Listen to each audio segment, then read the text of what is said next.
Hello everyone, ఈరోజు నేను మీ ముందుకి కిడ్స్ లంచ్ బాక్స్ రెసిపీని తీసుకొచ్చేసానండి. చాలా ఈజీగా అండ్ హెల్దీ కూడా. ఏం లేదు, పన్నీర్ ఫ్రైడ్ రైస్ అండి.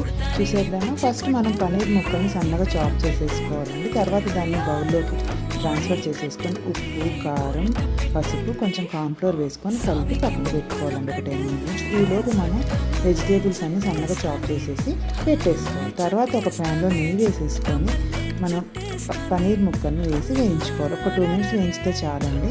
తర్వాత ప్యాన్లో మనం నూనె వేసేసుకొని చాప్ చేసి పెట్టుకున్న వెజిటేబుల్స్ అన్నీ హై ఫ్లేమ్లోనే వేయించుకోవాలండి, లో ఫ్లేమ్లో పెట్టుకోకూడదు.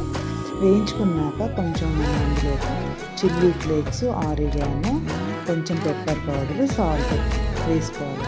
వేసుకొని హై ఫ్లేమ్లోనే నూనె బయటకు వచ్చే వరకు వేయించుకోవాలి. ఆ తర్వాత మనం దీంట్లో ఉడకపెట్టుకున్న రైస్ని వేసేసుకోవాలి. సోయా సాస్ కొంచెం వేసుకోవాలండి, కంప్లీట్గా ఆప్షనల్.